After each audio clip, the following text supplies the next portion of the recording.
My name is Nora and I am 36 years old. 3 days ago my mother left a voicemail on my phone. Not to ask how my kids were doing. Not to check if we had survived the last winter storm that had knocked out power across our county for 4 days. She called to tell me that I needed to sell our ranch land. $3 million in 14 days, or the Callaway family name would be dragged through bankruptcy court for the whole of Savannah, Georgia to see. The same family that sent a card to my wedding instead of showing up. The same mother who told my cousins that I had thrown my future away on a man who smelled like hay and horse sweat. The same brother-in-law whose college roommate had once looked Marcus in the eye at a holiday dinner and said, "Men like you build things for men like me to own." And now they needed us. Before I tell you what happened at my mother's 65th birthday celebration in the private room of the most expensive restaurant in Savannah, what was revealed at that dinner table, and the choice I made in front of 40 guests who had written Marcus off as nothing, I want you to stay with me. I want you to hear the whole story because the beginning matters just as much as the ending. Please take a moment to like this video and subscribe to Whispers of Wisdom if this kind of story speaks to your heart. Drop your city and the time it is right now where you are sitting in the comments. I genuinely love knowing where my listeners are finding me. And now let me take you back to the very place this story was born. 9 years ago I was the daughter Loretta Callaway, introduced at every garden club luncheon and junior league fundraiser with the kind of pride that was more about her than it was about me. I had graduated summa cum laude from Vanderbilt University with a degree in finance. I had a position at a private wealth management firm in Atlanta that paid me more at 27 than my mother had earned in her best decade. I wore blazers that cost more than most people spent on groceries in a month. I had a standing blowout appointment every Saturday morning, and I believed with everything in me that the life I was building was the one I was supposed to have. A corner office. A man with the right kind of last name and the right kind of ambition. A house in Buckhead or maybe Ansley Park. Something that would make Loretta Callaway beam when she spoke about me. Then I drove 4 hours north to attend my college roommate Dana's engagement party at her family's property outside of Chattanooga, Tennessee. It was May and the hills were so green they looked painted. The party was in a barn that had been strung with Edison lights, and I remember walking in and feeling something in my chest loosen just slightly. Like a knot I had forgotten I was carrying. That was where I saw Marcus Webb standing near the food table. He was not dressed for a party, not really. He had on dark jeans, clean boots, and a flannel shirt with the sleeves rolled up to his elbows.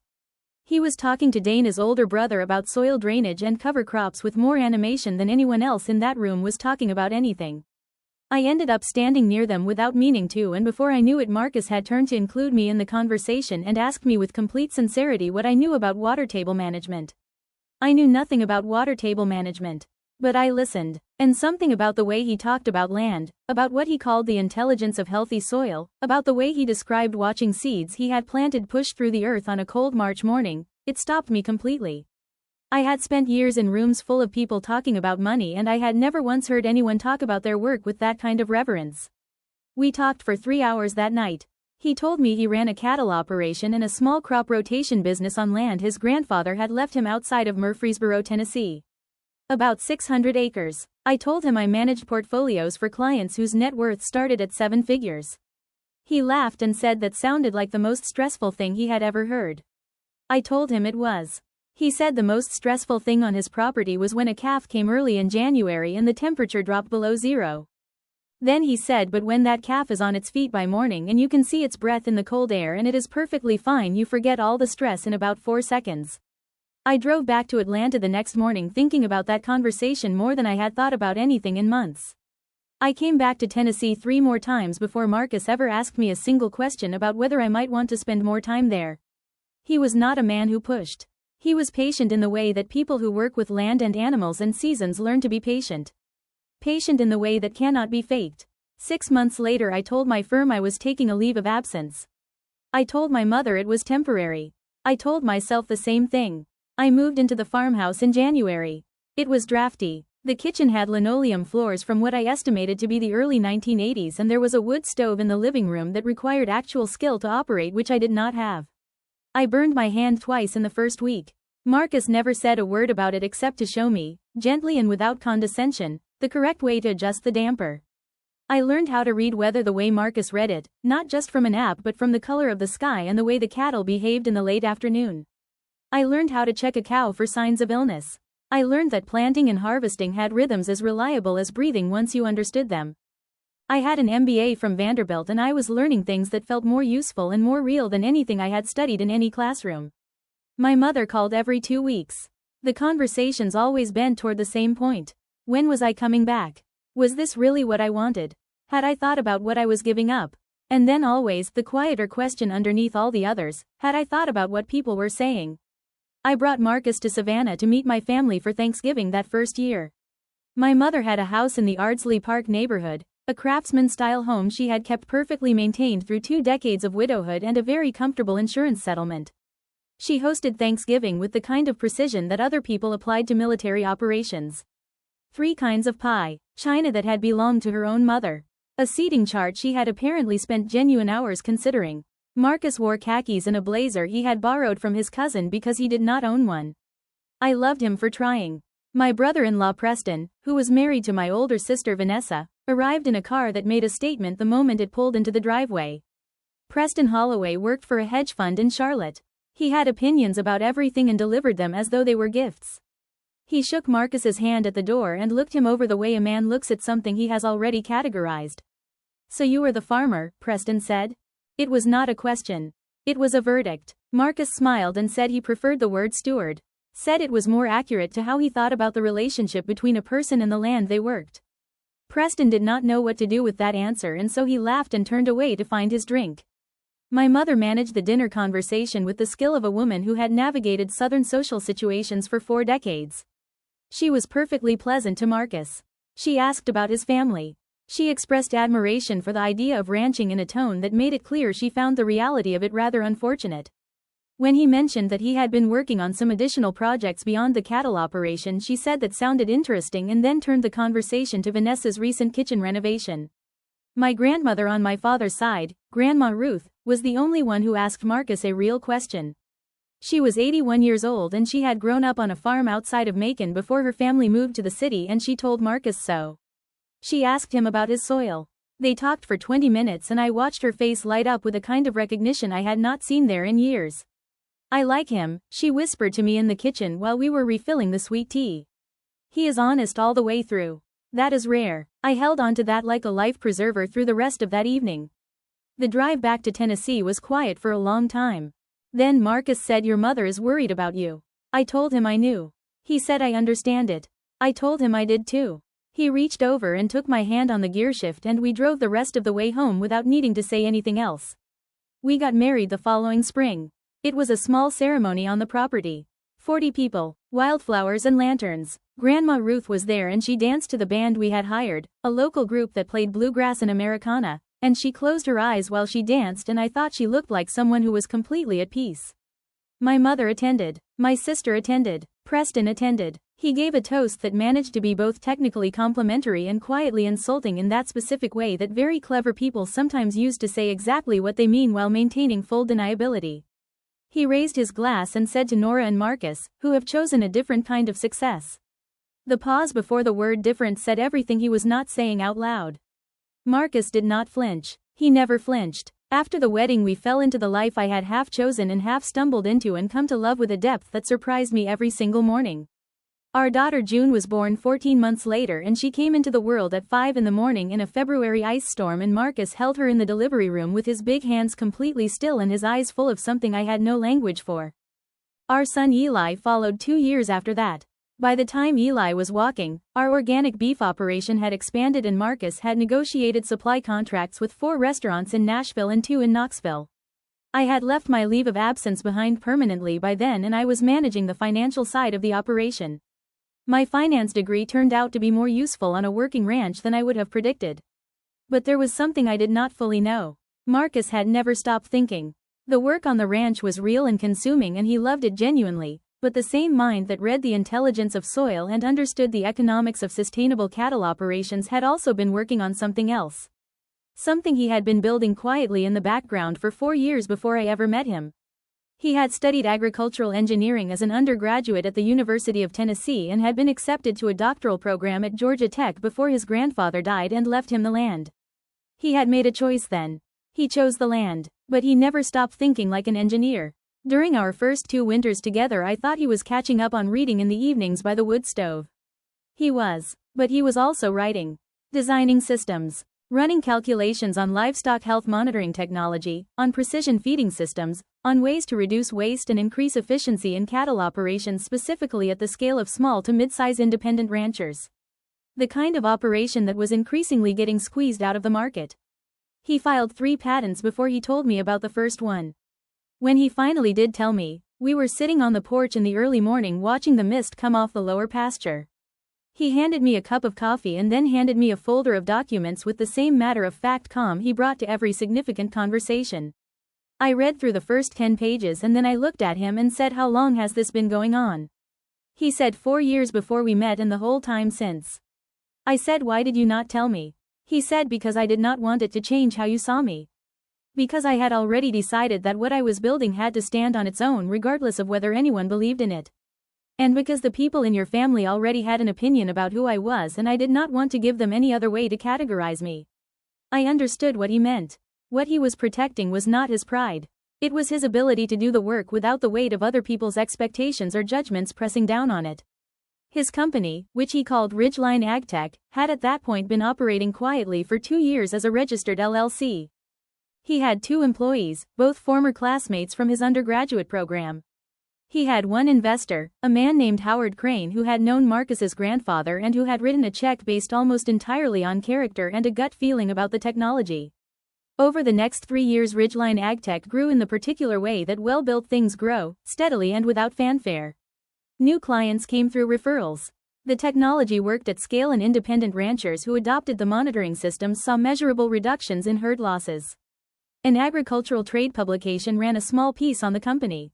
Then a larger piece. Then a journalist from a national outlet came to the ranch and spent 2 days following Marcus around before writing something that ran on their business vertical.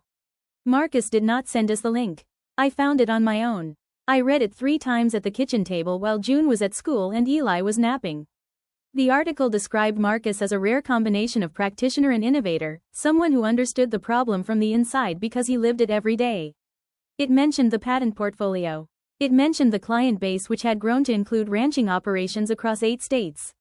And near the end of the article there was a line that made me set down my coffee cup and just sit there in the quiet of the kitchen for a long moment. The line said that industry analysts estimated Ridgeline AgTech's current valuation at approximately $52 million. $52 million. The man my mother had looked at with that thin, careful smile.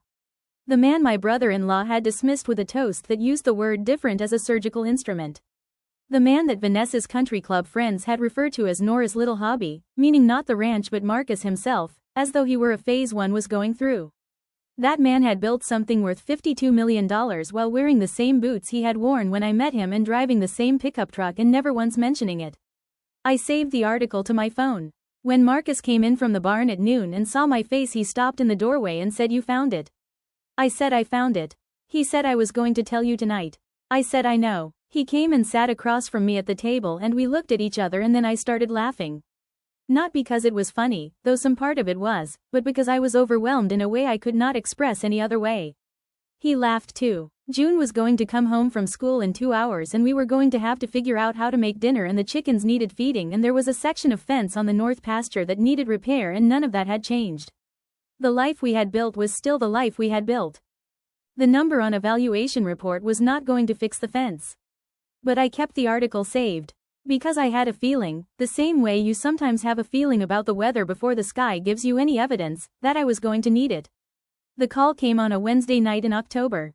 I was in the kitchen going over our quarterly supply invoices when my phone lit up with my sister Vanessa's name. We had spoken 4 times in the previous 8 months, twice at holidays and twice when Grandma Ruth had a health scare that turned out to be less serious than the initial alarm suggested. Our relationship had always been warmer in principle than in practice. She was crying before she finished saying my name. Not the composed, strategic crying I remembered from our childhood when she wanted something from our father. These were the kind of tears that come from a place a person cannot control. "Nora." Her voice broke completely on the 2 syllables. "We are in real trouble. Preston. It is Preston." I set down my pen and moved out of the kitchen into the hallway so I could hear her more clearly. "Tell me what happened." She told me. Preston had left his hedge fund position 8 months ago. Not voluntarily, not in the sense of the word that means a person makes a choice. He had been pushed out following an internal compliance review. The fund had not made a public statement. Preston had told Vanessa he was transitioning to an independent advisory role. He had told their friends at the club the same thing. He had kept up the fiction for the full 8 months, maintaining the appearance of a man who was simply in a period of professional transition, while in reality he had been making increasingly aggressive trades with his own capital, trying to recover from losses that had started compounding before his termination. Vanessa had learned the truth 6 days ago when a bank representative called her personal cell phone about a loan that was in default. The money was gone. The Charlotte house, 2 cars, the brokerage accounts, the savings they had accumulated across 12 years of Preston's high income. All of it was gone, and what remained was debt. Significant, documented, legally binding debt. And my mother's house in Ardsley Park was part of it. Preston had asked Loretta for capital 18 months ago and had presented it to her as an investment opportunity. A sure thing, he had said. She had given him access to the retirement accounts she had been building for 30 years. And now those accounts were part of the losses. I stood in the hallway with my hand against the wall and listened to my sister describe the entire shape of the disaster. When she was finished, there was a long silence. Then she said, "We need $3 million, Nora. If we can cover the immediate obligations and the loan default, we can keep Mama's house. We can stabilize. Preston thinks you and Marcus could sell a section of the ranch land. You have so much of it." I noticed that she said Preston thinks. As though he were still the one who made the decisions. As though he still had standing to think about what other people should do with their assets. I said, "I need to talk to Marcus." She said, "You do not understand how urgent this is." I said, "I understand perfectly. I need to talk to my husband." She said, "Nora, you have land you are not even using. We are family." I said, "I will call you tomorrow. I love you, Vanessa." I went back to the kitchen and sat down across from Marcus. He had come in while I was on the phone and had put the kettle on without my asking. He put a cup of tea in front of me and sat down, and I told him everything. When I was done, he was quiet for a long moment. Then he said, "There is something else I need to tell you." I looked at him. He said, "I have known about Preston's position for about 6 months. He walked me through it. One of his investors, a man with visibility into multiple financial markets, had flagged unusual short-selling activity against Ridgeline AgTech about 6 months earlier. The short position was significant. Someone had bet substantial money on the company failing. Marcus's CFO had dug into it. Preston's name was attached to the trades. My brother-in-law had known enough about Ridgeline AgTech through the fragments of information that filtered through family conversations over the years to form an opinion about the company's prospects. He had formed the wrong opinion. He had become convinced, based on what he believed was inside information from a contact in the agricultural sector, that the company's technology was not scalable and that a major client defection was imminent. He had bet heavily on that belief. He had been catastrophically wrong. The stock had gone the other direction at a pace that wiped out the capital he had committed to the position. Including, apparently, my mother's retirement money. I sat with that for a long moment. The tea was hot and I held the cup in both hands and tried to organize what I was feeling. It was not exactly anger, though anger was present. It was something more like a profound and exhausted clarity. Preston had not just made bad investments. He had specifically targeted the company my husband had built. He had wanted Marcus to fail, and he had been so certain of that outcome that he had bet my mother's financial security on it. I said, "He bet against us. He used my mother's money to bet against us." Marcus said yes. I said, "And it backfired." Marcus said, "Completely." I said, "And now they want us to sell our land to cover the losses." Marcus did not answer because there was no answer that needed to be spoken. That night after the kids were asleep, I sat at the kitchen table with my laptop and I found the financial forum threads that mentioned Preston's name. I found the compliance review documentation that had been partially leaked online during a regulatory filing. I found the record of his termination, carefully worded in the language corporations use when they want to say everything without being held liable for saying anything. And then my phone buzzed with a text from my mother. "Nora, there is a matter we need to discuss as a family. My birthday dinner is in 3 weeks. I would like you and Marcus to be there. It is important." I had not been invited to my mother's birthday in 4 years. The birthday celebrations had always been the kind of event where the guest list reflected Loretta Calloway's vision of her family rather than the reality of it. Marcus and I had not fit that vision, and so we had not been invited. I showed Marcus the text. He read it and then said, "Do you want to go?" I said yes, but not for the reasons she thinks. He said, "I know." I spent the next 10 days preparing. Not in the way my mother prepared for events, with caterers and seating charts and wardrobe decisions. I prepared by gathering information. I called a college friend who worked in financial compliance. I accessed public regulatory filings. I read everything that had been written about Ridgeline AgTech in the past 2 years. I pulled the Forbes article back up and saved it in 3 different places on my phone. And I found something that I had not expected to find. There was a message that had been circulated in the internal chat group of Preston's former fund during the compliance review. Parts of it had been made public through the regulatory process. I found it on page 47 of a document that most people would never read because it was embedded in a filing that required specific knowledge to locate. The message was from Preston's account. It said, "My brother-in-law's little operation is about to hit the wall. I have intelligence from inside the sector. The technology does not work at real scale. I am putting serious capital into the short. When this collapses, I am going to make enough to pay off the lake house and take Vanessa to Italy." And watching Nora figure out she wasted her 30s on a losing bet is going to be the best part. Watching Nora figure out she wasted her 30s on a losing bet. He had not just wanted to profit from Marcus's failure. He had wanted me to suffer. He had wanted, specifically and with apparent enthusiasm, to watch me understand that I had been wrong to choose the life I chose. I saved that message to a secure file on my laptop and transferred a copy to my phone. Then I called my mother and told her we would be at the birthday dinner. I want you to take a quick pause here with me. Before I tell you what happened in that restaurant, I want to ask you something. If you were in my shoes, walking into that dinner knowing what you know, knowing what Preston had done and what my mother was planning, what would you do? Would you sign the papers and keep the peace, or would you walk into that room and let the truth breathe? Drop your answer in the comments. Type peace or truth. I will be reading every single response. And if this story is hitting something real for you, subscribe to Whispers of Wisdom right now. We are just getting to the part that changes everything. The restaurant my mother chose was exactly the kind of place Loretta Calloway loved. It was on a corner in the Savannah Historic District, the kind of building that had been standing for 150 years and knew it. Brick facade, ivy, a brass plaque by the door. Inside there were Persian rugs and oil portraits and waitstaff who moved through the room with the quiet efficiency of people trained in a kind of service that costs money to receive. The private dining room held 42 guests.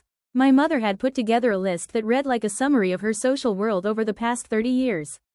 Church friends, garden club members, a few people I recognized from my father's professional circles who had remained loyal to Loretta after his death. Some of Vanessa's friends from the club in Charlotte who I assumed had driven down for the occasion. 2 of Preston's former colleagues who looked like they had not entirely wanted to come. Distant cousins, Grandma Ruth, seated near the back of the room next to a window, already watching the door. She caught my eye the moment Marcus and I walked in, and she raised her hand in a small wave. Her face was not festive. It was watchful. I had chosen a simple navy dress. Marcus wore a dark button-down shirt and dark pants. No tie. He looked like a man who had nothing to prove and knew it, and that was exactly how he carried himself through the entrance and across the room as my mother came toward us with her arms slightly extended and her smile calibrated for the audience behind her. Nora. She took my hands, and the air kiss she placed near my cheek connected with nothing. You came. Happy birthday, Mama. Her eyes moved to Marcus with the fraction of a second of assessment that she probably believed was invisible. Marcus. She nodded. Glad you could make the drive. Vanessa was seated near the head of the table. She had done her best with concealer and blush, but her eyes were swollen and her smile when she stood to greet me had the quality of a structure that was holding because it had to, not because it was strong. Marcus and I are so glad you are here, she said. She hugged me and held on for a beat longer than usual. Preston was at the bar. He did not come over immediately. When he finally made his way across the room to us, his jaw was set in the particular way it set when he was working very hard at projecting confidence he did not feel. He shook Marcus's hand with slightly too much pressure. Good of you to come all the way from Tennessee, he said. Marcus said it was no trouble. There was something in the room that I could feel but could not quite name. An anticipatory tension, like a stage before the curtain goes up. People were being slightly too careful with their conversations, too deliberate in their movements. A few people glanced at me and then quickly away. Something had been communicated to some of these guests before our arrival. I was fairly certain about that. I found our seats. Marcus sat beside me and his hand rested on the table close enough to mine that I could feel the warmth from it. We ordered water and waited. The dinner itself was beautifully executed because Loretta Calloway did not host events that were not beautifully executed. There was a first course and a second course, and the wine was appropriate for every dish. The jazz quartet in the corner of the room played standards at a volume calibrated to allow conversation while establishing atmosphere. My mother moved through the room greeting her guests with the ease of a woman who had been practicing this particular performance for half a century. It was during the pause between the main course and dessert that she stood. She tapped her champagne flute with a small silver spoon and the room settled into attention with the swiftness of people who had been waiting for exactly this moment. My mother looked around the room with the measured warmth of a woman addressing people she had selected carefully. 65 years, she said. I never thought I would say that number out loud, but here we are and I am grateful. Grateful for this room full of people who have made my life what it is. Murmurs of appreciation. Someone at the far end of the table said she looked absolutely wonderful and she accepted this with a small incline of her head. Then her tone shifted, just slightly. The warmth remained but something structured moved underneath it. My family is everything to me, she said. And family means showing up for each other when it matters. It means making sacrifices. She paused and her eyes found mine across the room with the directness of a woman who has decided to do something and has committed fully to the doing of it. My younger daughter Nora and her husband have been fortunate. They have land, beautiful land in Tennessee, and right now our family needs a portion of that land to help stabilize a situation that affects all of us. I know Nora understands what family means. I know she will do what is right. As if on cue, a waiter appeared at my elbow and placed a leather portfolio on the table in front of me. Inside, I could see the edge of a document. A contract, already prepared. All it needed was a signature. 40 people in that room turned their collective attention toward me. I could feel the weight of it, the social architecture my mother had constructed with extraordinary precision. She had invited enough people and arranged the moment with enough theatrical intention that the act of refusing would look, to every person in that room, like selfishness. Like cruelty. Like a daughter abandoning her mother. Preston stepped away from the bar and came to stand at the end of our section of the table. He was wearing his best suit. His posture was the posture of a man reclaiming territory. It is straightforward paperwork, he said. Market rate for the acreage. Completely fair. All you need to do is sign Nora. He looked at Marcus as he said the last part. Not at me, at Marcus. As though Marcus were the obstacle. As though Marcus's opinion on what to do with Marcus's land was an inconvenience to be managed. Your ranch is a lot of acres, Preston continued, addressing the table now, performing for the audience. They have more than they need. This is just a family helping family. That is what we do. Someone near my mother whispered something to the woman beside her. I did not hear the words but I understood the shape of them.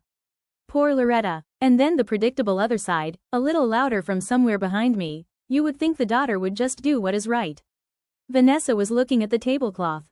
My father's college roommate, who I recognized from old photographs even though we had never met, was watching the scene with the awkward discomfort of a man who had realized he had arrived at something he would have preferred to miss. My mother clasped her hands together and looked at me with an expression that combined love and pressure in the specific proportion she had always been able to produce. Nora, will you help your family? I looked at the leather portfolio on the table. I looked at Preston. I looked at my mother. I looked at Vanessa, who was still not looking at anything. Then I looked at Marcus.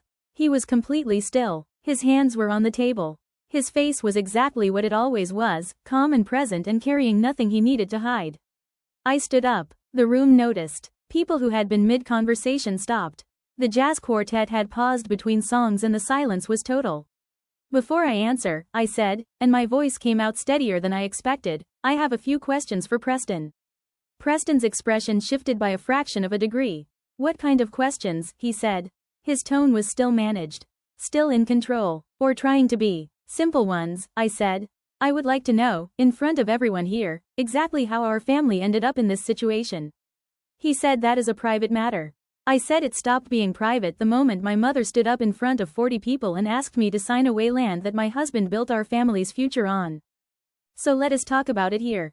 Murmurs. My mother took a small step forward. Nora, this is not the time. Mama, I said, when would be a good time? After I sign. After it is done and there is nothing left to discuss. She stopped. I turned back to Preston. 8 months ago you left your fund, I said. Or I should say you were asked to leave. Following an internal compliance review. His face went very still. Would you like to tell everyone here what that review found? His jaw tightened. I departed under mutual agreement. The terms are confidential. The terms are confidential, I repeated. That is an interesting way to describe it. I looked around the room. I looked at the man I had identified as one of Preston's former colleagues from the fund. He was looking at his plate. I looked at my mother. I said, Mama, do you know why Preston left the fund? She said I know he was in a transitional period. He explained it to me. I said he explained to you that he was in a transitional period. Did he explain that he had also been making trades with his own capital? And your capital? During and after that transition. Victoria's face had gone a shade paler. I said he made a very large bet. In financial terms it is called taking a short position. You bet that a company's value is going to fall. If it falls, you profit. If it does not fall, you lose everything you put in. Preston put in a great deal. Including the retirement funds you trusted him with. The room was completely silent now. Even the waitstaff had stopped moving. Preston took a step toward me. His voice had dropped to something that was meant to be a warning. You do not know what you are talking about. I have a Vanderbilt MBA and 4 years at a private wealth management firm, I said. I know exactly what I am talking about. I took out my phone. The company Preston bet against was Ridgeline AgTech. My husband's company. I looked at the room. He bet that Marcus would fail. He bet Mama's retirement money on the belief that the man she told me I had thrown my future away on was going to collapse. Vanessa made a sound that was not quite a word. My mother gripped the back of her chair. And then I read the message. Not the whole thing, just the part that needed to be heard. I have intelligence from inside the sector. The technology does not work at real scale. I am putting serious capital into the short. When this collapses I am going to make enough to pay off the lake house. And watching Nora figure out she wasted her 30s on a losing bet is going to be the best part. The last sentence hung in the air of that room like smoke. He had not called it a sound investment decision. He had not framed it as a calculated risk in a volatile market. He had called it the best part. Watching me suffer. That was the thing he had been looking forward to. More than the money. Grandma Ruth's voice came from the back of the room. She was not loud but in the silence her voice carried perfectly. Oh Preston, she said, and the 2 words contained an entire assessment. Who wrote that? Someone at the far end of the table said. Not loudly, just genuinely needing to understand. Preston wrote it, I said. I have the document reference from the regulatory filing. I looked at Preston's former colleague who was still looking at his plate. He would know. He had been at the fund. The man looked up and after a moment, quietly, said the message was part of the compliance documentation, yes. Preston's posture, which had been holding with such careful effort, seemed to lose some essential structure. He looked like a building after something fundamental has shifted in its foundation. The company did not collapse, I continued. I want to make sure everyone here understands that. Ridgeline AgTech grew a great deal. I pulled up the article on my phone and I handed it to the woman nearest me. Pass this around, I said. The phone moved from hand to hand. I watched faces as it did. Watched people read. Watched the particular expression that comes over a person when they understand that what they believed to be true was not even close. An older man near the center of the table read aloud, quietly but audibly. Ridgeline AgTech, estimated valuation $52 million. Founder Marcus Webb. Marcus's name in that man's voice in that room felt like something coming home. Preston reached for the phone when it came close to him. He stared at the screen. At the photograph of Marcus standing in front of the monitoring station on our north pasture, the same pasture where the fence needed repair, the same pasture where June had learned to ride a horse. That is, his voice had lost all its architecture. He is just he grows cattle. Marcus had been sitting quietly this entire time with the patience of a man who understood that silence was not weakness. Now he stood. The room became smaller when he stood, not in a threatening way but in the way that happens when a person who has not been trying to fill space simply takes up the space they're owed. I do grow cattle, he said. His voice was level and clear. I also design and build agricultural monitoring technology. I have a degree in agricultural engineering from the University of Tennessee and I have been building this company for 14 years. He paused. I never needed anyone in this room to believe in me. I made peace with that a long time ago. But I want to be precise about what happened here tonight. My mother-in-law asked my wife to sign over land that belongs to our children's future in order to cover losses that were generated by a bet made specifically against my company. Against our family. Against our success. He looked at Preston with a steadiness that was more devastating than anger could have been. That is what happened. And the answer is no. Preston's champagne glass, which he had been holding for the past 5 minutes without drinking from, slipped from his fingers. It did not shatter. It bounced once on the carpet and rolled under the table and nobody moved to retrieve it. My mother sat down, not elegantly, not with intention, but because her legs required it.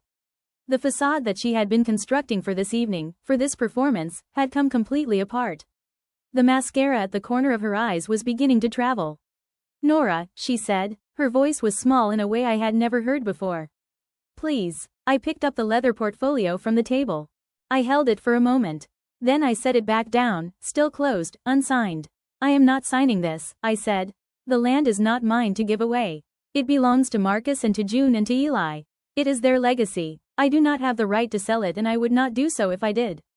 Vanessa's face had crumpled completely. She was not performing. This was real grief, the kind that comes when a person finally understands the full scope of what has happened to their life. You are just going to let Mama lose everything, she said. I spent 9 years waiting for this family to see me, I said. I am not angry about that the way I used to be. I understand that people see what they expect to see, and when someone does not fit the picture is easier to change than the expectation. I understand that Mama wanted something specific for me and Marcus was not it, and she was never able to separate what she wanted from what I wanted. I looked at my mother. But I cannot fix what Preston did with your money. I cannot undo 9 years of distance. And I will not sell my children's inheritance to cover the cost of a bet that was made against us. The room was very still. Preston walked to the door. He did not say goodbye. He did not look at Vanessa. He collected his jacket from the back of his chair with the deliberate movements of a man who is trying not to show how much he is shaking, and he left. The restaurant door opened and the sound of Savannah in the evening came in briefly, and then the door closed. Within 10 minutes the room had emptied of almost everyone who was not family. The guests who had come for a birthday party and found themselves in the wreckage of something they had not signed up for made their exits with the swift politeness of people who understand that the kindest thing they can do is disappear. The room that had held 42 people now held 6. My mother, my sister, Grandma Ruth, my father's old college roommate who had clearly decided he was not going to leave until he was sure Loretta was all right. Ethan and me. Marcus. Marcus. He was beside me and he reached over and took my hand under the table. My mother had not moved from her chair. She was looking at the unsigned portfolio on the table. Mrs. Calloway, Marcus said. She looked up at him. I have never needed your approval. I stopped hoping for it years ago because hoping for it was costing me energy that belonged to our farm and our children and my work. He kept his voice completely even. I hold no grudge for that. People make assessments and they are not always wrong for making them. They are sometimes just working with incomplete information. He paused. I am willing to offer a personal loan. A structured loan, legally documented, to cover the immediate threat to your home. It is not $3 million. It is enough to stabilize the mortgage default and give you time to restructure what remains. He looked at her steadily. But there are conditions. My mother's eyes, which had been dim with something very close to defeat, sharpened slightly. Preston repays the full amount with documented interest over 5 years. That agreement is binding and legal. He also gets professional help for what is clearly a compulsive pattern with money and risk. Verified and ongoing. And this family never comes to us for financial help again. Ever. My mother looked at him for a long time. Then she said, Why would you help us after all of this? Marcus said, because Nora loves you even when you make it very difficult. And that matters to me. Grandma Ruth made a sound from her corner of the room. Something between a laugh and a sob. She pressed her hand over her mouth. My father's old college roommate quietly stood up, said good night to my mother with a gentle hand on her shoulder, and let himself out. My mother looked at the table.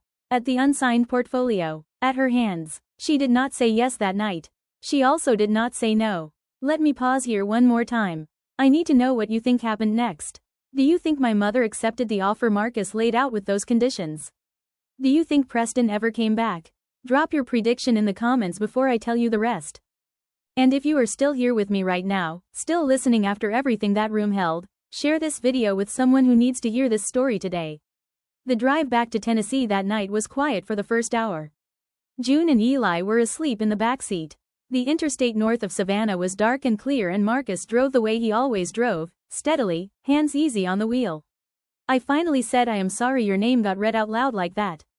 By strangers. He glanced over. My name is fine. I said, I know. He said, Nora, I have been waiting 9 years for none of that to matter. It still does not matter. What matters is that no one will ever try to use that land against our children again. I leaned my head against the window and watched the dark countryside go by. The updates came in layers over the following weeks, the way significant events always do. Not all at once in a clean resolution, but in fragments and pieces that had to be assembled. Vanessa called first. She called 3 days after the birthday dinner and her voice was the voice of a woman who had cried until she ran out of tears and was now just moving forward because stopping was not a viable option. She told me that Preston had left. Not just from the restaurant. From the house. He had taken what he considered his and left, and she had spent 2 days sitting in their Charlotte kitchen understanding that the life she had built was built on something that had not been what she thought it was. I did not know, she said. About any of it. The compliance review. The trades. The message. I did not know about the message, Nora. I know you did not, I said. I am so sorry. I said, Vanessa. I know. She cried for a while. Then she said he just seemed so sure. About everything. Always so sure. I thought that was what smart looked like. I said I think confidence and certainty are two things that can look exactly the same from the outside and be completely different on the inside. She was quiet for a moment. Then she said, can I bring the kids to see you sometime? Your kids and my kids. Can we just try again? I said yes. Absolutely yes. My mother took 2 weeks. She called on a Sunday evening. I was on the porch watching the light go off the pasture and I saw her name on the screen and I answered on the second ring. She did not begin with an apology. I had not expected her to. My mother was not a woman who moved toward vulnerability quickly. What she said was, I have thought a great deal about what Marcus offered. I said I figured you had. She said I am going to accept it. On the conditions he named. All of them. She paused. I have already contacted a financial advisor about the restructuring. And I spoke to someone about Preston. About where he can find help. I said, Mama, are you all right? She was quiet for long enough that I thought the call might have dropped. Then she said I have been wrong about some things for a long time. I do not know how to fix that quickly. But I thought you should know that I know it. That was the closest my mother had ever come to saying what she meant without the performance around it. I held the phone and looked at the pasture and I said, I know, Mama. Thank you for telling me. Preston did not come back to the house. Vanessa filed for separation 2 months after the birthday dinner. The legal process was ongoing, but she was moving through it with the determined steadiness of a woman who had decided that the life she wanted was still available to her even if the path toward it had changed completely. My father's old college friend, the man who had stayed at the restaurant until he was sure my mother was all right, called me out of the blue about a month later. He introduced himself properly, said his name was George and that he had known my father for 40 years. He said he had been in that room the night of the dinner and he wanted me to know that he had enormous respect for how I had handled it. And for Marcus. He said he had looked up Ridgeline AgTech after the dinner. He said he had forwarded the Forbes article to 3 people he knew. He said I just thought you should know that what you two have built is something remarkable. Not the company, though that is remarkable. I mean the life. The actual life. I thanked him and after I hung up I sat for a long time with that. Grandma Ruth was the one who surprised me most. She had always been in my corner in the quiet way of a woman who understood that being loudly in someone's corner often did more harm than good. But 2 weeks after the birthday dinner she called and said she had a proposition. She wanted to come and stay. Not for a visit. She wanted to come and stay through the winter. She was 82 years old and her doctor had told her that the Savannah winters were actually fine for her, but the Savannah social world was exhausting and she wanted to be somewhere that made sense to her. I said, Grandma Ruth, we would love nothing more. She arrived with 2 suitcases and a tin of pecan cookies she had made herself and a jar of her mother's preserved peaches that she said were from a batch put up in 1987 and were still good and I should not ask questions. She sat on the porch the first morning and watched Marcus do the early feeding, and when he came up she said that man knows what he is doing. I said I know. She said your grandfather would have liked him. She stayed 4 months. June and Eli adored her in the complete and uncomplicated way that children adore people who are fully present with them. She taught June how to play gin rummy with the competitive focus of a woman who had been playing cards seriously for 7 decades. She taught Eli the names of birds by spending 30 minutes every morning watching the feeders Marcus had built along the south fence. She baked with both of them every Saturday, the kitchen covered in flour, and she never seemed tired of any of it. I watched her one afternoon from the doorway of the kitchen. Eli was on the counter trying to roll pie crust and making a mess of it, and she had her hand over his small hand guiding it, and she was telling him the story of a pie her mother had made for a church supper in 1958 and why the story mattered. Her voice was warm and unhurried and completely at home. I thought about all the years I had spent waiting for the people in my family to see me. To see Marcus. To understand what we had chosen and why. I had spent so much energy in that waiting, carrying it through holidays and phone calls and careful conversations where I tried not to say the wrong thing or make the wrong face. I was done waiting, not because I was giving up on my family. I was not giving up on my family. Vanessa was calling more often now and her kids were genuinely funny and sweet, and June had already decided that her cousin Lily was going to be her best friend when they met in person. My mother was writing letters. Actual paper letters, which I had not expected from her, careful and measured and revealing of a woman who had more interior life than she had always shown. My father's friend George had connected Marcus with two people who ended up becoming clients, and we had sat at the kitchen table after that, and Marcus had laughed and said, "My former life keeps trying to come back," and I had said, "Let it if it means the right people find you." I was done waiting because I had realized that the waiting had been predicated on a belief that I needed something from them. Some validation, some acknowledgement that my choice had been correct.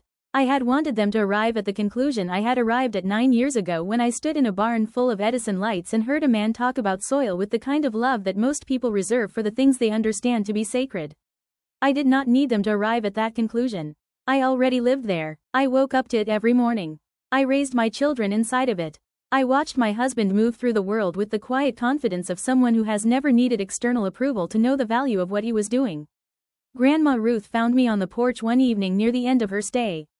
The light was doing what it does in November in Tennessee, going gold and then amber and then a deep quiet red across the pasture. She sat down beside me in the second porch chair and we watched it for a while. Then she reached into the pocket of her cardigan and pulled out a small cloth pouch and handed it to me. I opened it. Inside was a ring. Gold, old and worn smooth with years, with a small oval amethyst that caught the evening light and held it. "This was my grandmother's," she said. "And her mother's before that. I have been carrying it in my pocket for 6 months trying to figure out when the right moment was." I held it carefully. "Not for you," she said. "I mean it is for you to hold. But it is for June. For when she is old enough to wear it and understand what it means to come from women who chose the real thing over the approved thing." I looked at the ring in my palm and then at the pasture and then at the house behind us where Marcus was reading to June and Eli by the wood stove. I could see the light of the lamp through the window. "Thank you," I said. She patted my hand. "You know what you have," she said. "You have always known. That is the whole story." We sat in the last of the November light until it was gone. Then we went inside where it was warm. My mother called on a Tuesday in February. It was a cold, clear morning and I was doing the accounts at the kitchen table and she called and asked if she could come and visit in the spring. I sat with the phone in my hand for a long moment. Then I said, "Yes, Mama. Come in April. The dogwoods will be out." She said she would like that. It was not a perfect ending. It was not the kind of resolution where every wrong thing gets corrected and every person who hurt you arrives at genuine understanding and offers it gracefully. That kind of ending does not exist except in stories that are not honest. What was real was a mother who was trying, slowly and imperfectly and from behind years of pride that had calcified into armor, to try. A sister who was rebuilding her life with more clarity than she had ever been allowed to have when she was inside the life she had built around Preston's certainty.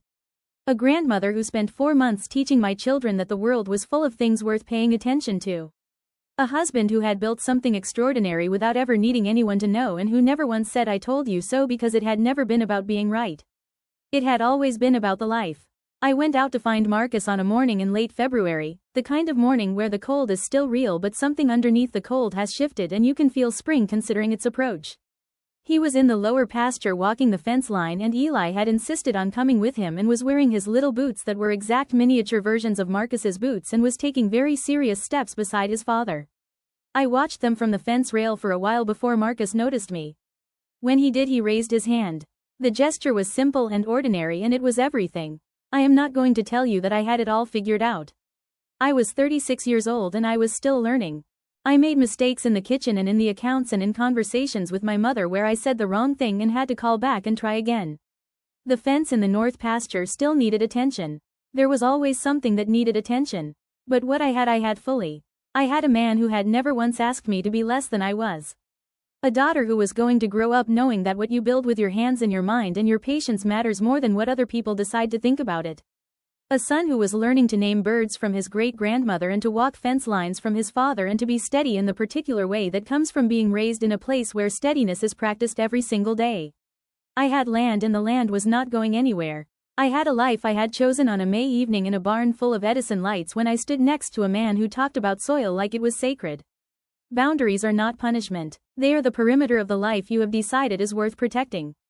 You can love people and still refuse to let them cost you the thing you built. You can forgive without reopening a wound that finally, after all this time, has learned how to close. The spring will come. It always does. And when it does, there will be things to plant and things to tend, and the kind of mornings that make you understand without any words at all why you stayed. Thank you for staying with me through this whole story. If any piece of it landed in a place that needed it, share this with someone who is in the middle of waiting for someone else to see them. Tell them to stop waiting. What they have built is already enough. It has always been enough. And until next time, this is Whispers of Wisdom. Take care of yourself. Take care of your people. And remember, you are allowed to protect the life you have chosen, especially from the people who once told you that you had chosen wrong.